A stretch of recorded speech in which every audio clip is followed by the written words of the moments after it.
Hey guys and girls, welcome back to another exciting episode of All About You. In today's segment we have... I'm Graham Maxwell. And he just came in second place. Show them the trophy. Look at this sexy trophy. We got Android 18. You girl. Oh yeah. This is probably the best trophy actually, because we all got trophies and this is the only Android 18 one. So talk a little bit about your weekend and how you came across playing this deck that we're about to discuss. So that's a hilarious story. So a couple of weeks, I was going to play Super Shenron, because everyone was. And I had that deck right up, built 2 months ago. This is like, okay, practice for 2 months, you'll know every play, you'll know every line of... And then it got banned. Yeah. So like, yeah, whatever. Then they start trickling in the new stuff, and I see the new Ultra Instinct support in the anniversary box, and I'm like, oh, that's sick. It's Path, but you know, instead of tapping them down, they just can't combo, and if you batter and you force it, it's like, that's really good. So we start playing with that, and the build was Oob initially, and then I started testing it, and it just sucked. Like, sucked in general in terms of card advantage. Like, it didn't feel unbeatable, like, you know, like tapping someone down and victory striking them would have. And so sometime in between that time, I see that Shenron Gogeta had topped Europe. I believe it won. Did it win? I don't know. I'm not too sure. And I'm like, oh, I remember that format. That format was pretty annoying. So I didn't net deck. I built from what I remembered and modded with some text, and that ended up taking me the whole way because I had enough time to prepare, and it definitely came in clutch for a bunch of my matchups. And you played flawlessly in a lot of your matches. I actually I came around and I was watching some of your games in particular. Yeah. And it was just crazy how he would destroy and decimate some people. It was just crazy. A couple of times it was just because I played a lot of skill-less. I don't know if you want to do that at the end of the matchups, but it was 4 skill-less, 1 red-blue Hirudegarn, Yamans, Anthony Hernandez with his Broly Height of Mastery, and Toa and Yellow Dende in day 1. Oh man. And he beat Danny Height in top 16. Correct. And Daehan. And Daehan. They're all playing Yellow Dende. I'm the Dende killer. He's the Dende killer. Oh my god. So, I guess we're going to have to show them this special deck since we've been hyping it up a lot. Alright, so the Dragon Ball leader, it's pretty old, but I'll explain it anyways. You tap to search 2 balls, and you get a desire back, which is pretty relevant. It's not a Dragon Ball like Super Shenron, but it does set you up with a lot of advantage. And then you flip it over. It's draw 1, play a desire for free, or give something triple attack, which is unfair a lot of the time. Oh, super unfair. We start out, we've got 1, 2, 3, 4, 5, 6, and 7. Oh man, so you guys already know these are the ones that draw you a card, blinged out, and then this card. So talk about why you ran this. There are only a few cards in the deck that discard cards on your terms. This wasn't out during the original format. Initially they were doing multiple 1-star balls. And that card is not very good this format. Not at all. Because everyone draws too much, it doesn't really do anything. But if you draw more than them, and you set yourself up more with 5-drop Gogeta or Black Shenron, or the best card in the deck, which I'll get to later.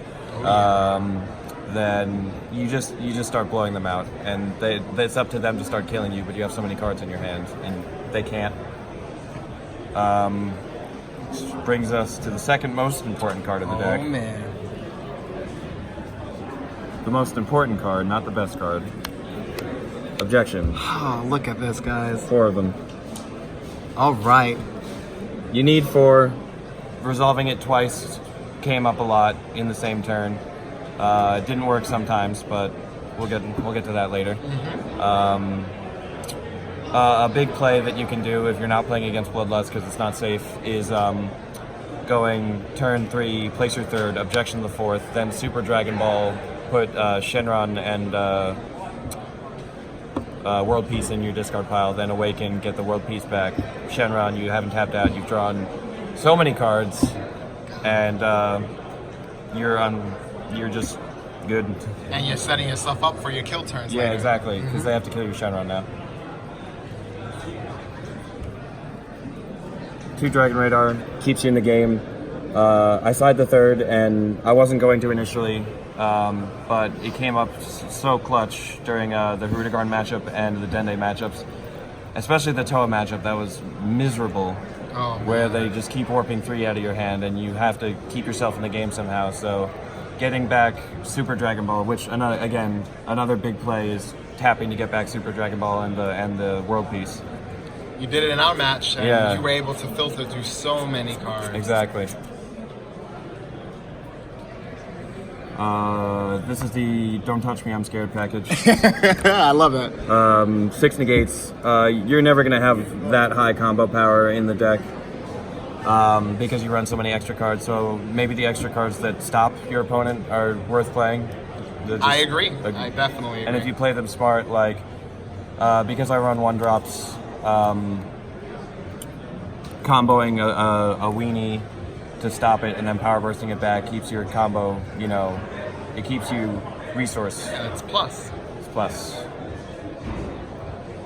3 beans, mostly energy, but sometimes you can halt some aggro that you don't want to take. Help you against me. Yeah, exactly. 2 bad rings, very important if you're trying to kill them without Gogeta, or if they get the Gogeta, if they stop the Gogeta somehow, the first attack. The yellow package is really small. It could have been bigger, admittedly. But I wanted more generically good cards versus matchups than always having just a yellow extra card. I agree. Doesn't do anything. And then the final extra card is 3 World Peace. Oh, MVP right there too. It's the best, well, I'm going to say the best card in the deck a lot. It's pretty much just a necessary card in the deck. You could run less, but then you'd have to run more Dragon Radar to keep up. And Exactly. 3 seems fine. Now, the actual best card in the deck all weekends, Double Purunga. Oh, I hate that card. That card is too good. Is hysterically good. There were it might have just been because I played against 4K2, where clearing their board they can't really recover. Even if they have the Android 8 combo, I would still sometimes free piece it out. Just take away and you can keep the Android 8. I don't care. You can't recur without Goku. No. And then if you could just clear whatever you wanted, then it just sits there and it's like, I'm going to start drawing 2 cards every single turn. And even if you're close to decking out, you can just tap it, give your kill card It's 10. insane. It's so good, it's so versatile. It does so much. You could draw, you could remove their whole board. Yeah. I mean, it's so much. Ignoring barrier too, so nothing is safe. Nothing. Your big kill card, Big Beach himself, Gogeta Hero We Revive. just gotta put these 2 together because basically together, this guy takes care of your hand and this guy takes care of your board. This is just ridiculous. Talk about this guy. Sparking 10, take a life. You can't interact with this card at all. You can't Bloodlust. You can't get rid of it with card effects that don't ignore barrier. And you have 3 cards in your hand, and I'm killing you next turn. So it's Pretty broken. I'd say it's pretty good. Sometimes you can just play as patiently as you want. You can cast it and force them to kill you. Otherwise, just you don't even have to have the anything else. You could just Shenron it and then Shenron it the following turn, and then give it critical and still ult, and you still have energy open, and you're nice. It's too good. A big piece for this, Oh my probably God. the best one, is At All Costs Vegeta. At all costs. It's an alternative win con. If you have a high enough life, there were a lot of times where I didn't have the Gogeta, but I had this, so I just had to push them down. Like there was one time against Skillless, one of my harder Skillless matchups. I didn't see this all game. Oh wow. Twice. I should say that, twice. So my matchup ended up just being tap 4 for this, untap 1, draw 1, Suck the Life, give it crit, ult. So it's 55 base, swinging in. I got it up to 115, I believe, and he had 105. Oh, man. And that was game versus the Skilless, and I had bad ring too to protect it. And that got me a few wins. The alternative to that, when you're fusing, is Super Saiyan Blue Son Goku. It's not pretty, but it gets the job done. That's for sure. You fuse for 20, and most of the time it's just yellow energy or fuel for bad ring. Another key card in the deck this weekend, Gogeta. The biggest play on 5 with this deck that I noticed was just Dragon Radaring a piece in this, or a piece and Super Dragon Ball. Putting this in your discard pile with Super Dragon Ball, you drew 6 cards and you cleared 2 cards away. And this is coming in for crit if you have Shenron. Oh no, that's bad. savage. It's bad. Sometimes I don't think I was ever at 1, but this becomes your win con when you're at 1. You just give it crit, ult it, do what you can. Yeah, and almost impossible to guard several times. This guy. Shenron. This guy. He never lives, usually, but when he does, you start winning. He's another Purunga card where it's just the effects are too good on them. Like, if they stick around, they just start swinging the game in your favor so quickly. And he's also part of your key OTK. When you have him on board, you give him crit, and they have 3 cards in their hand to defend.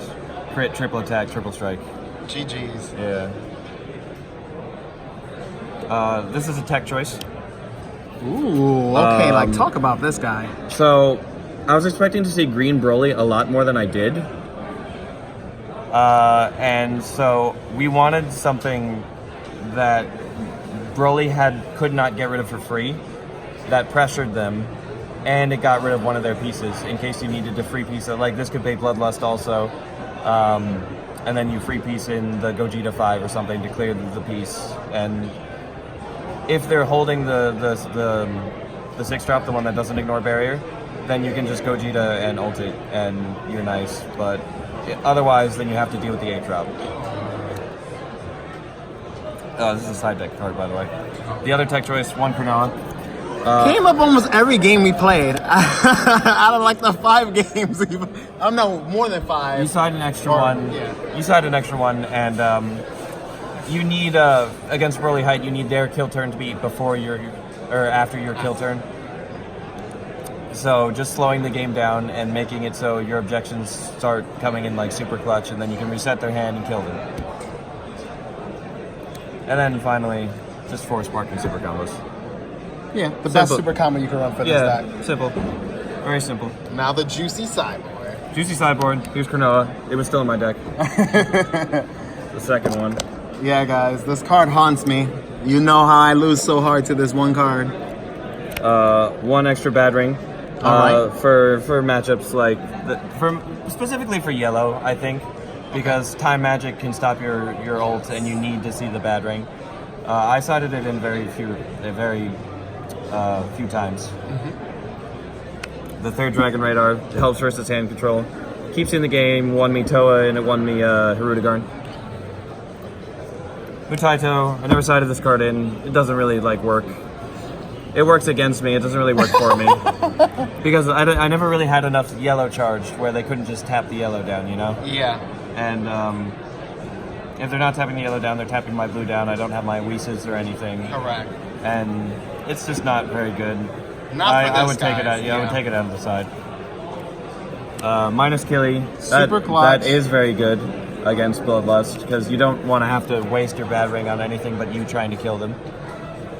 So that's very good. It doesn't have to waste your ult either.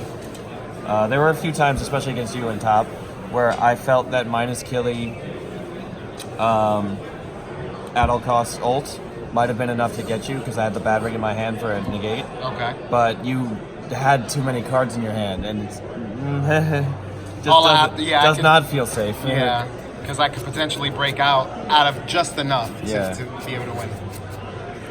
And then 2 Nimbus. This is for aggro. I don't have the pretty ones, but Oh, these are not bad. yeah, these the are stamp, the OGs. The stamps are stamps. nice. Yeah. And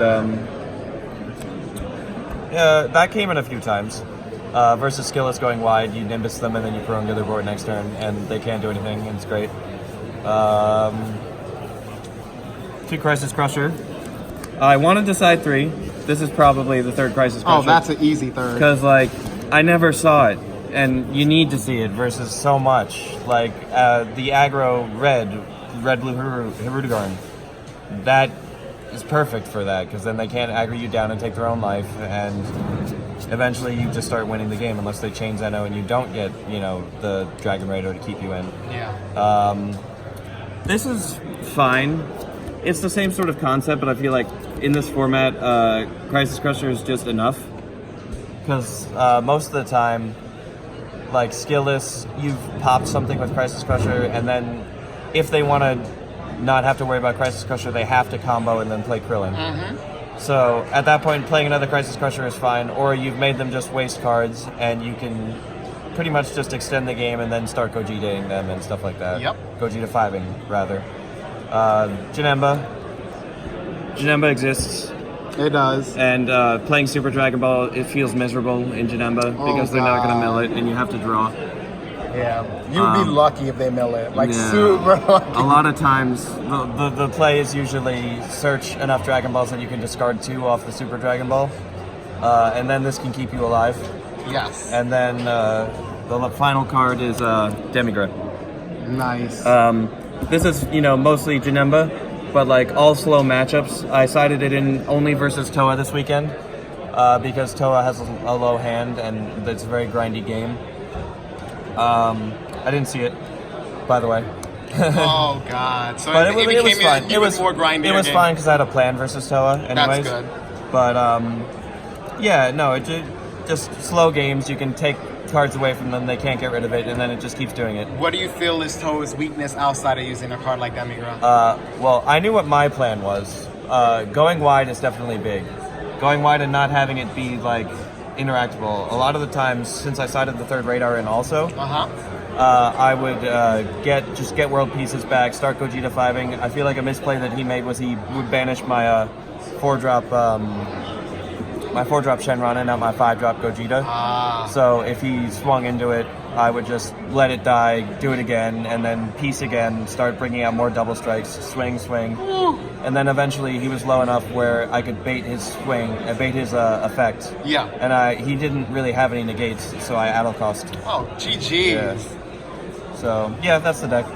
Well, guys and girls, you heard it from our runner-up. Very good competitor, very dominant player. The only person you lost to this whole Was event you. was me. Was you mans, Anthony Hernandez. Didn't drop a game to nobody else. Well, congratulations again. Thank you for featuring the deck on the channel. A lot of people are going to appreciate it. And we got to see you at more events, man. We got to see you. I'll get back in the lab. No, definitely. We want to see what you can come up with, and hopefully I'll be featuring you very soon. Thank you. And as always, this channel's all about you.